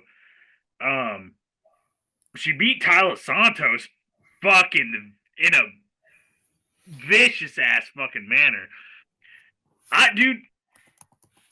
Dakota Ditcheva is fucking different. And why I say rookie of the year, Max is like, who the fuck is this? I'm gonna I know search it who up. that is. I know who it is. It's a female flyweight. I understand.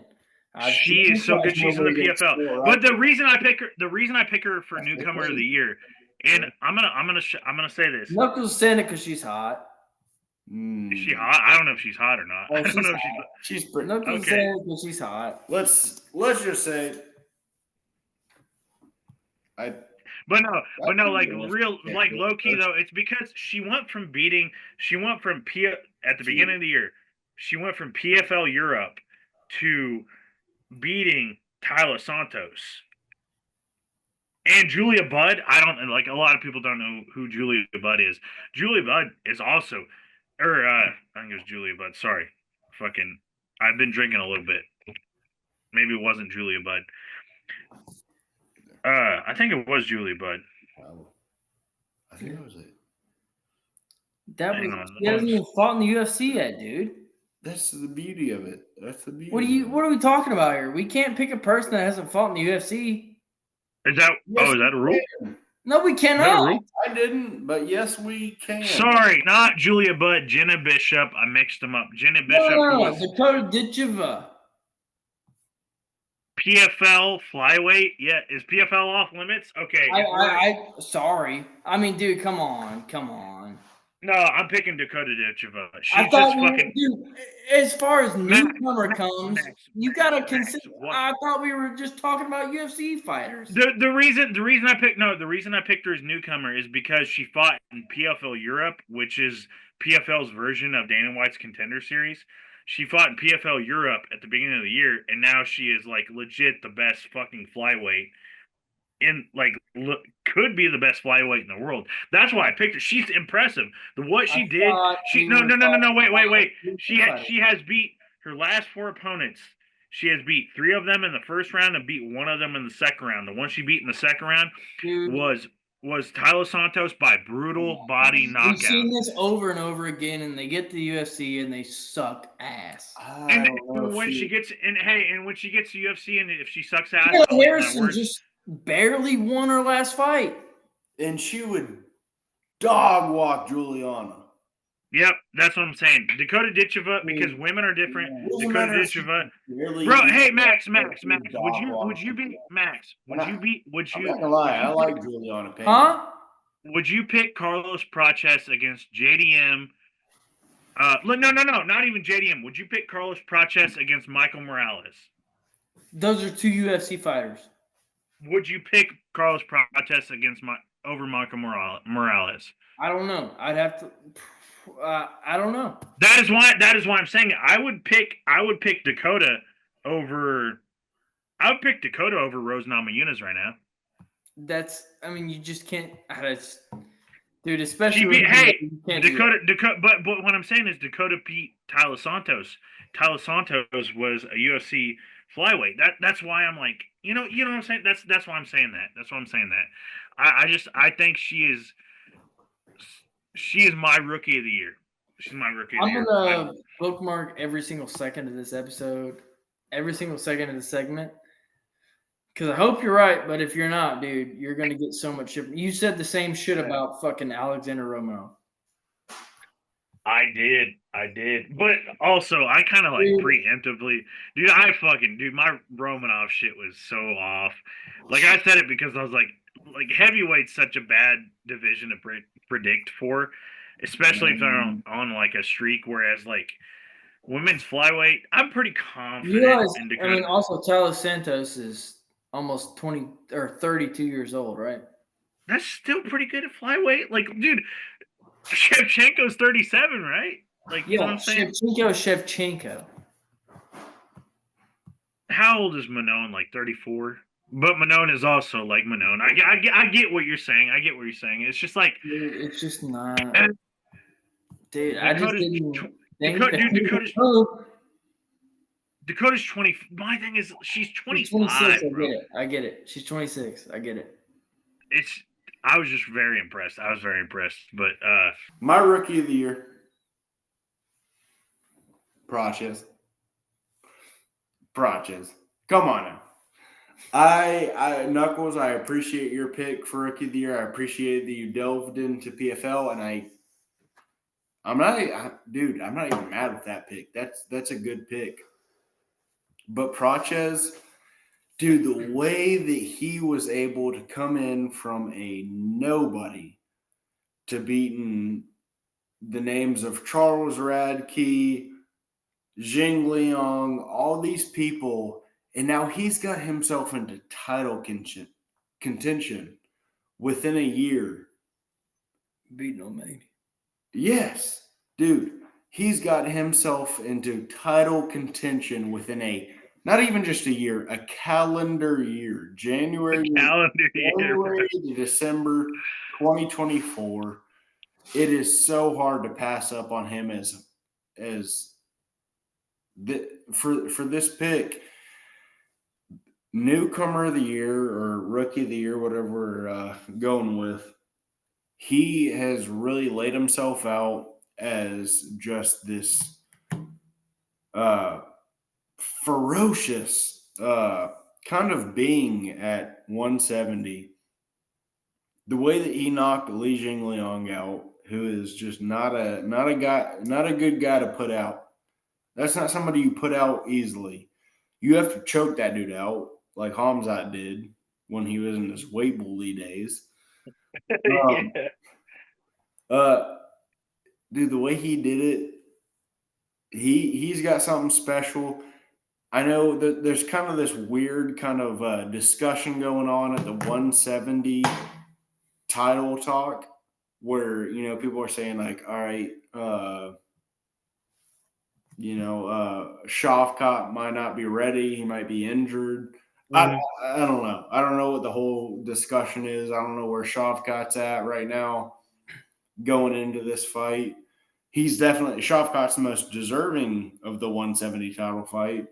But there's a lot of discussion about Shavkat might be a little hurt here, or he might be not ready, so he might need to take a couple months off. Somehow, Carlos Praches has found himself semi in the title talk at 170 within a calendar year.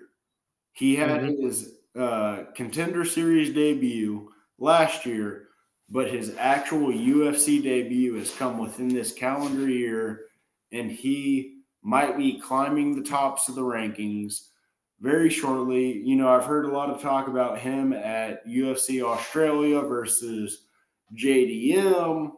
However it plays out, he is finding himself at the top of the division very quickly. Very quickly. That's just crazy. You got people like so crazy. You got Michael Morales, who's been in the division. He's young, but he's been in the division for like 2 years. Exactly. Yeah, guys like Michael Morales. Yes. Praches has found a way to stand himself out in the division and put himself fighting nerves, baby, top of the division in a very quickly manner, and he has yet to. He has lived up to the expectation thus far. He has let 100%. He has yet to die down. He's something special. He's got a lot special going on so early in his UFC career. I know he's got, a handful of fights before the UFC, of course, like most fighters.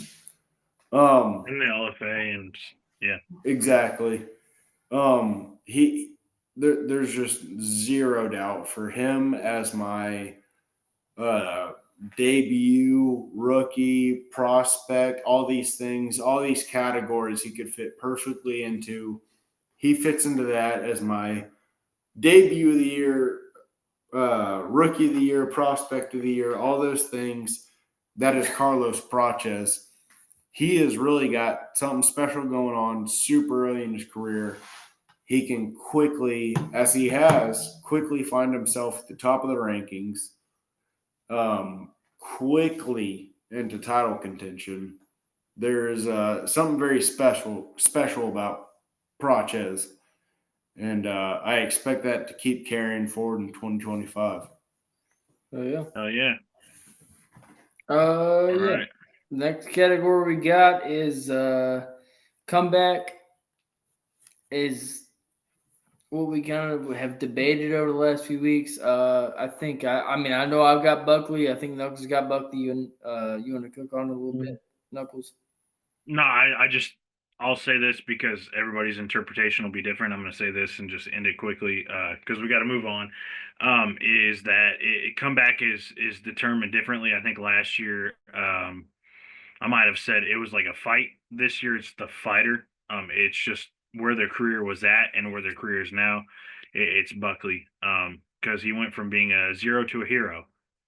Basically, what I can say, he went from a zero to a hero. And shout out Joaquin Buckley. Hate him at the beginning of the year, love him at the end. And that's what I love about the sport. And that's what I'll say. Mac, go ahead. Matt? He said Max. No, he didn't. I already went. No, I said Max. I just said my pick. Okay, Matt, you got one. What? Who was your pick? Buckley, I opened with that. Okay.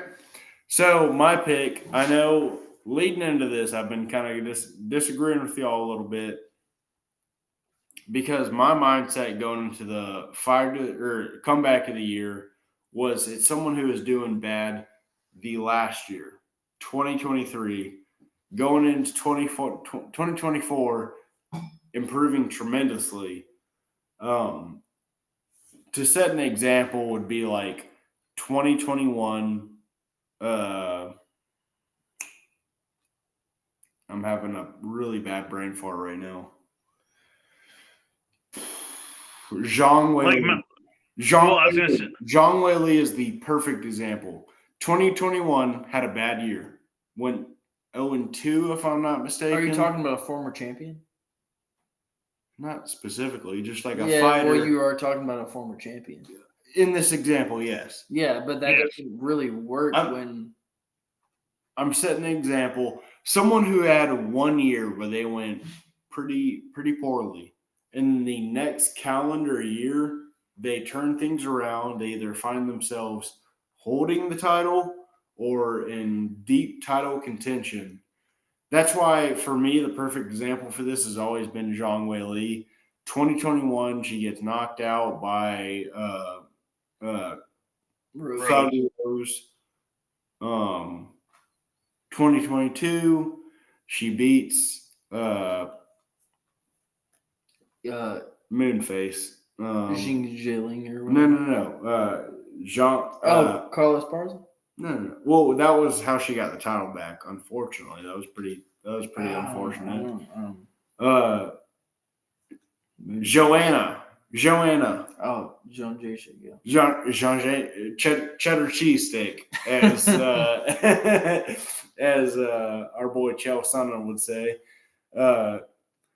That's always been kind of my ideal pick for comeback fight of the year is like the year before, the calendar year before, 2023 or 2024, 21, going into 2025.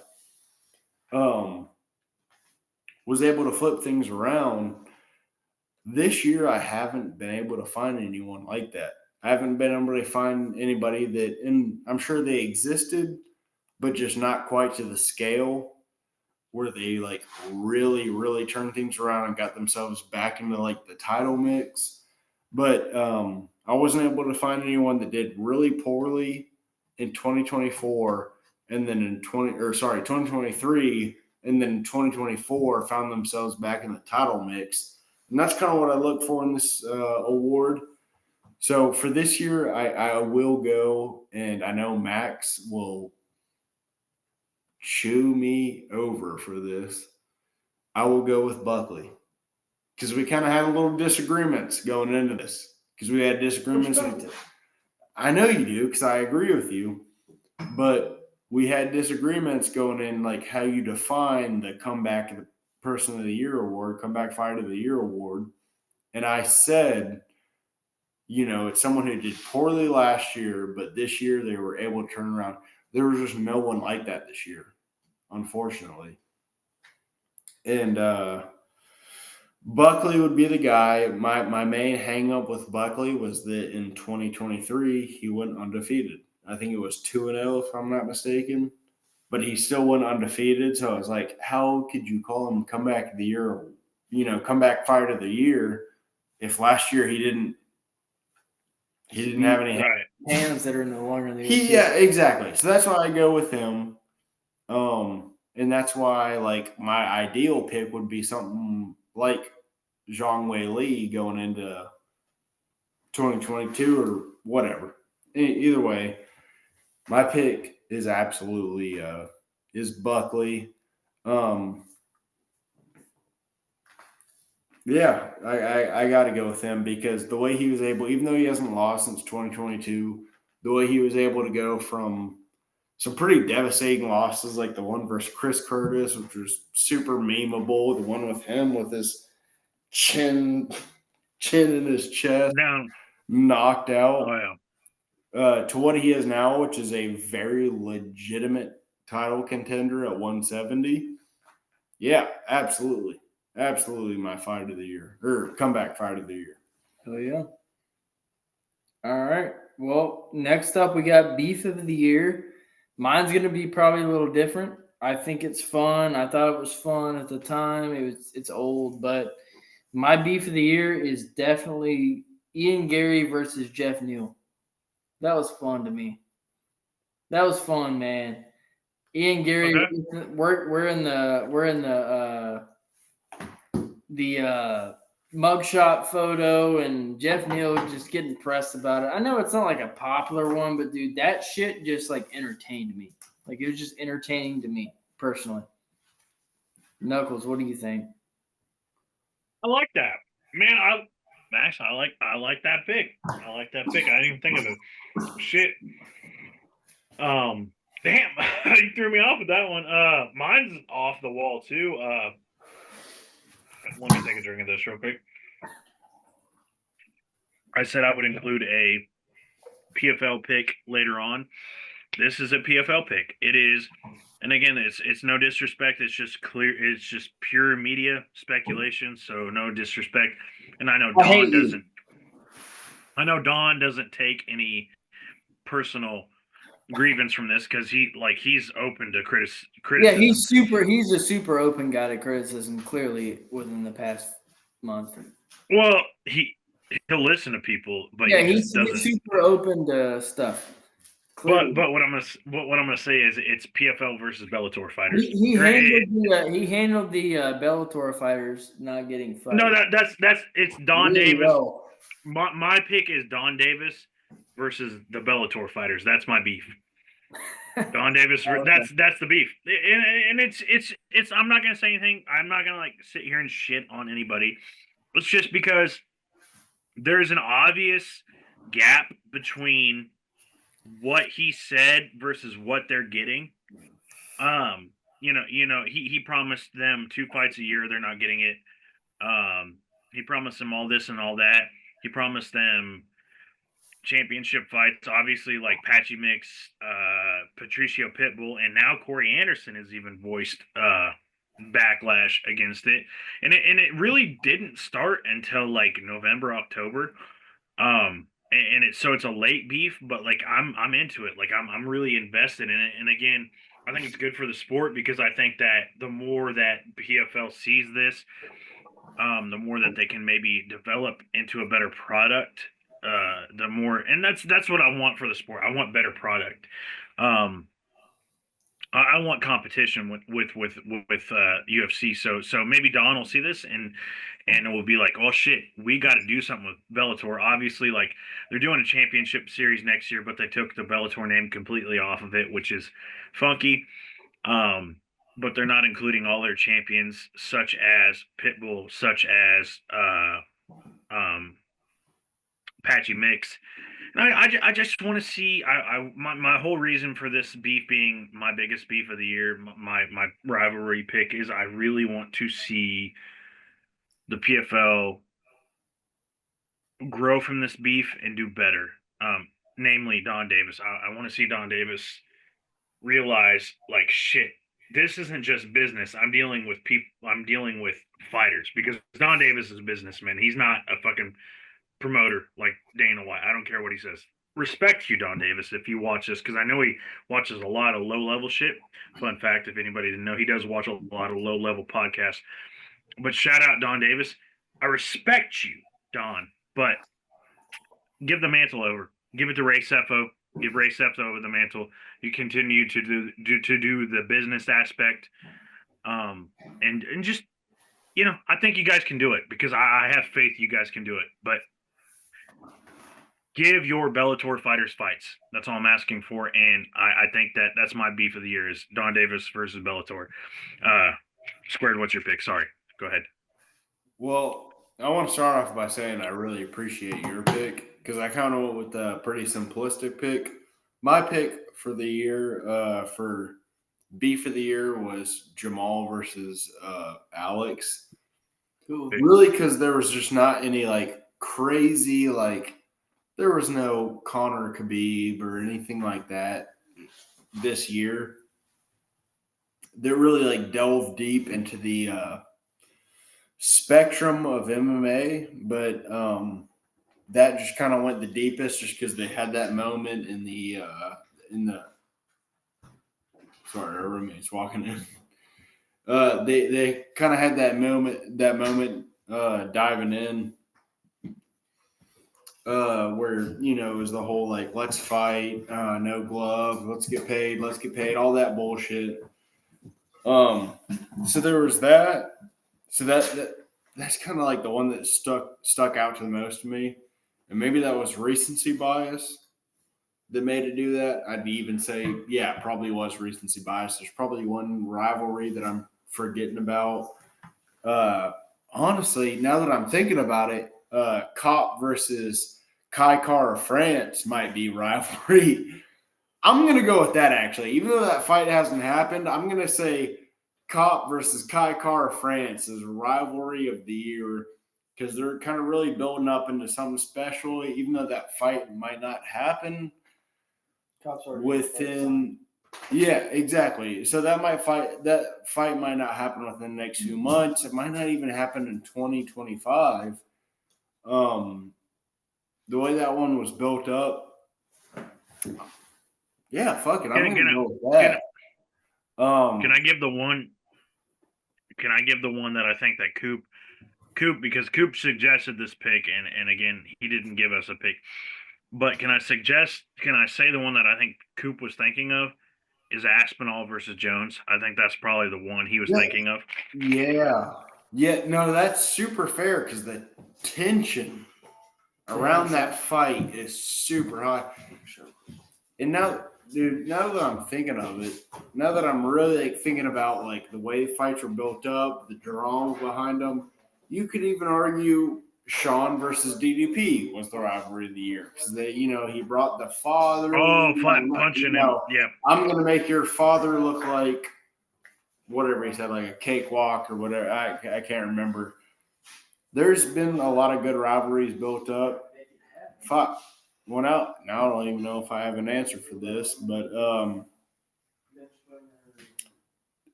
yeah. Max said Khalil or not Khalil, Jamal and Pereira, right? I guess so. I don't know. I've been blocking that dumbass out all night. One that I feel like doesn't get enough shine, but it's like it's built this year, but it'll come at the beginning of next year. Is Umar versus Marab?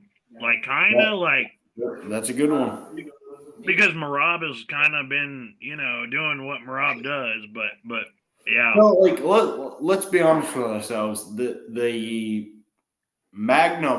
magnum opus of a beef has been Conor versus Khabib, 2018. The dolly through the bus windows. That's been like that's the ultimate beef right there. So we've kind of had to live by that ever Yeah, since. no, I don't. It's fucking hard to beat that. It's hard to beat Yeah, that. that was like the ultimate, like, oh, these motherfuckers don't like each other. That's been like the magnum opus of beef ever since. So it's been pretty hard to live up to, and that speaks to Connor's sellability, I guess you would put it. Yes.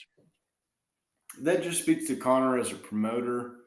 So this day and age, things like things like things like Poeton, Alex Pereira throwing his gloves at Jamal and being like, let's fight right now. That's just been kind of the stuff we've had to like sort of settle with. Be like, oh shit, like these guys really don't like each other. So here we are in 2024. I wouldn't expect that fight to go any differently. Him versus Jamal Hill. I think he would do Jamil how he does him in the first fight.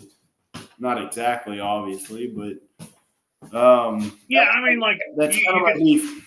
Only because, and this is credit to Jamal, because I do love Jamal deep down in my heart. I love Jamal.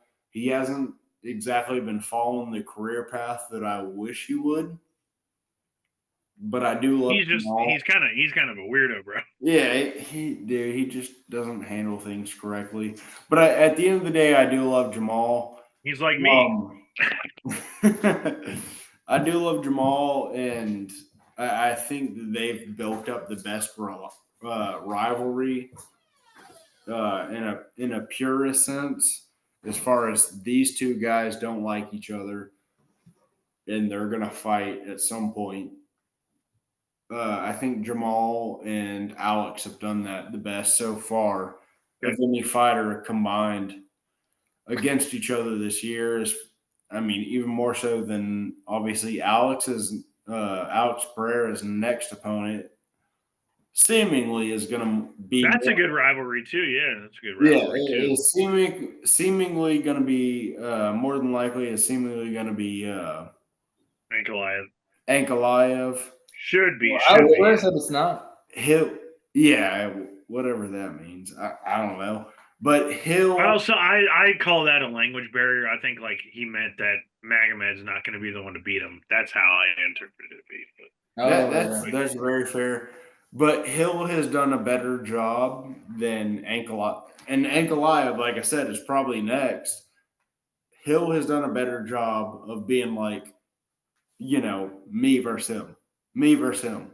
Kind of like setting that tone of Hill versus Pereira, as opposed to Ankalaev Pereira, which is next. Ankalaev Pereira is next. Jamal Hill has done a better job of being like, this is the fight. So whatever that is, that's what makes me take Jamal Hill versus Pereira for my and then like I said, the rivalry, the showdown at the UFC PI, throwing gloves, all that shit. That makes me take it as a rivalry of the year, even though it wasn't the most. There's only been one fight, so maybe not the most competitive rivalry of the year, considering how it ended. But that's what makes me take rivalry of the year for Pereira versus Hill. I like it though. I like it. Oh yeah. Yeah. So we got a couple categories left. We'll cook through these yet. First one is best pay-per-view. I mean, I don't think anyone is picking against 300. My honorable mention was 299. So, what do you got on that one? I don't even have an honor. Noche is my honorable mention. The only reason is because of presentation. That's fair. That's totally fair. That's it. That dude.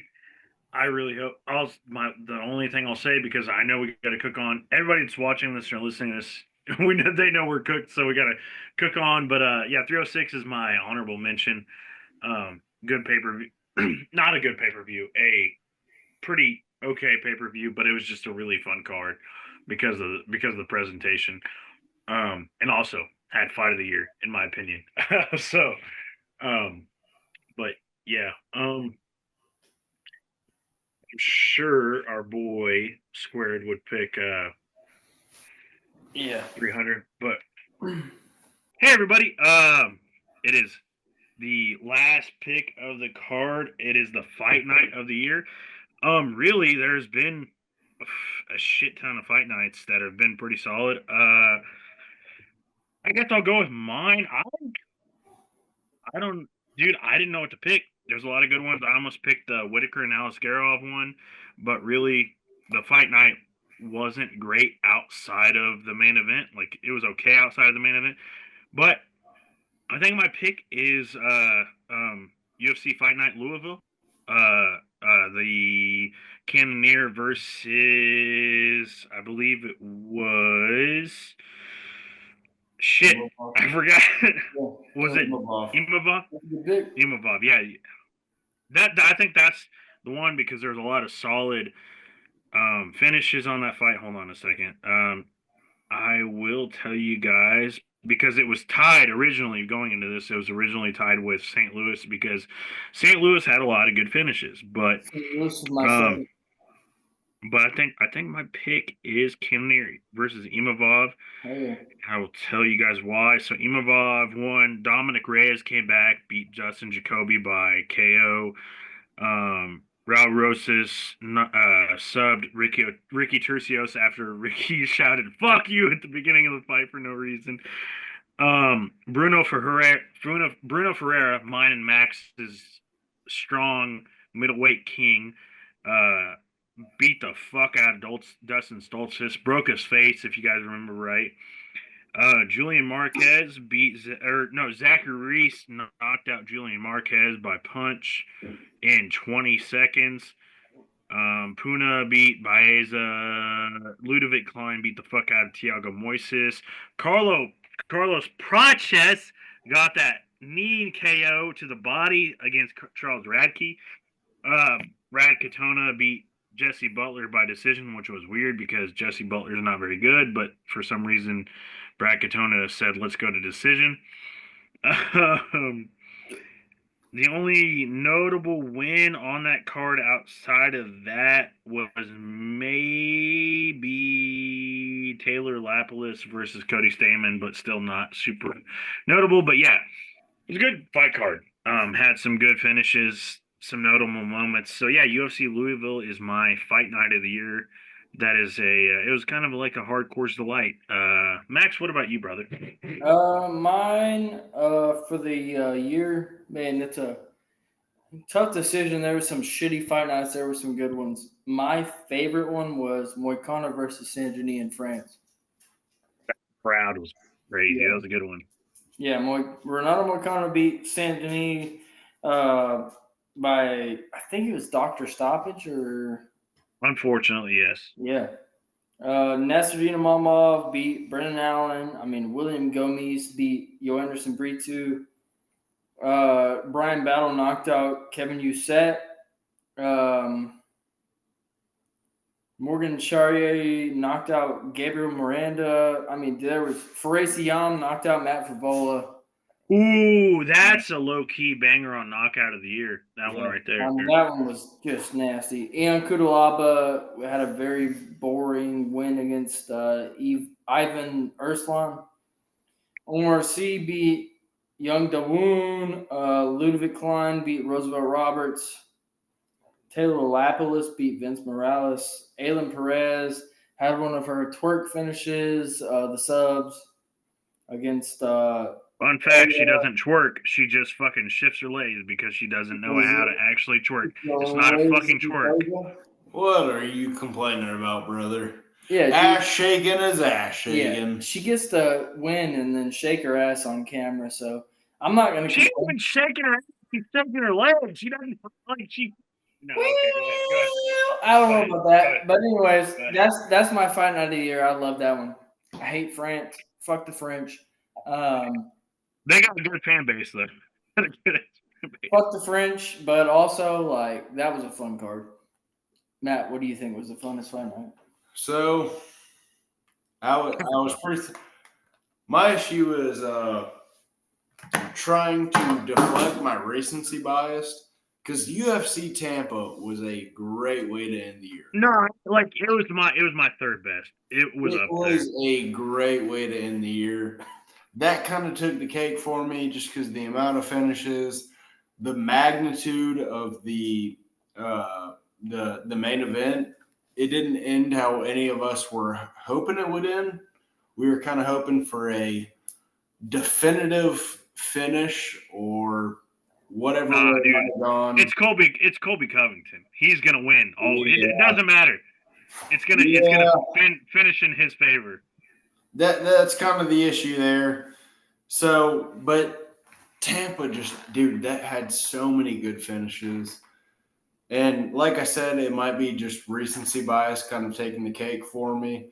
But that definitely played an impact going into this pick.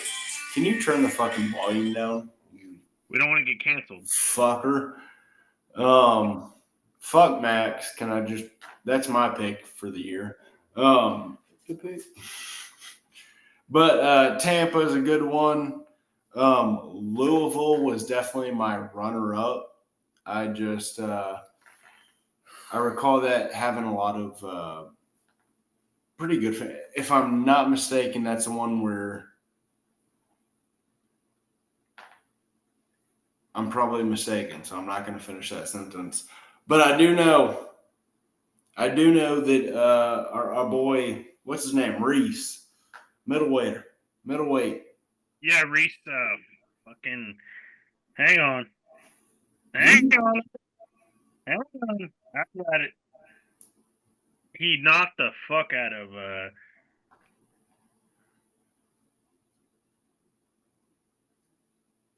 Oh, where was it at? Reese. Oh shit. Zachary Reese beat Julian Marquez. Yeah, our boy who fumbled the bag with Miley Cypress, whatever the fuck her name is. Oh, sorry, yeah. Miley Cypress. Miley Cypress. Miley Our the Middle Cypress Eastern Flats. Miley Cypress, the fucking where Michael Bisping was born. Miley Cypress. Fun fact about Miley Cyrus is I met her when I was 5 years old. Oh, the biggest. I don't know what that. The biggest. No. Let me just say this: biggest Chad move of my life. I was at the mall. My sister, who was around Miley Cyrus's age, saw Miley Cyrus, looked at me and my mom. She was like, "Oh my God, that's Miley Cyrus!" And she was good friends. Y'all ever heard that one song? It was like, "My best friend Leslie said she's just being Miley." She knew Leslie. So she was trying to use Leslie and use me as a connection to meet Miley Cyrus. I didn't give a fuck, dude. I was at the Apple store at the mall. I was at the Apple store playing the Finding Nemo game. Yeah. You should have gave a fuck. I should have. But my sister goes, "You want to go meet Miley Cyrus?" And I said, "I got to find Nemo. Is what I got to do right now." And my sister was like, "Let's go meet Miley." And she used me.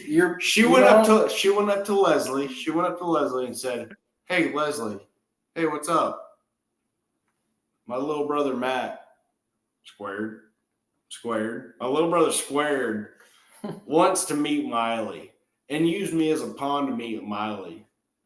Flash forward, meet Miley. It's whatever. I didn't give a fuck at the time. Still don't give a fuck. Nemo, How bro. cool I am.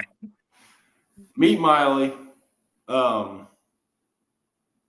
This is just running off to a story that's completely inconsequential to the podcast. But I thought we were talking about the greatest fight night of the year. Yeah, greatest fight of the year, Miley Cyrus versus me. That's my pick for fight of the year is Miley Cyrus versus me in 2005 at the Green Hills Mall. Green Hills Mall, 2005, Miley Cyrus versus MMA Squared, fight of the year. Yeah. This went off on one hell of a tangent. Yeah, bro, we fucking dude. This is one of the classics. Cooper, I made your job a little difficult tonight, and I apologize for that. Yeah, I did too. But hey, can I say I'm gonna give a little shout out to my. I know we didn't have it on the list, but my moment of the year is me watching Max Holloway knock out Justin Gaethje with two of my best fucking friends in Nashville, Smyrna, Tennessee, and then choking out a guy a little bit later. Hey, Zan's here too. He was there. Zan's here too. What about me? Three of my best friends, Tennessee, and then choking out a fucking guy like what, an hour and a half later. Yeah. Like, so talking on that, I meant to mention that is just like the moment of the year. What added to, I will say this, spending a night with Knuckles and Max and our boy Zan over here. Spending that watching UFC 300, that moment of the year, that takes the cake. That takes the cake. I know we didn't have moment of the year as one of our official picks of, whatever tonight. That was Beautiful.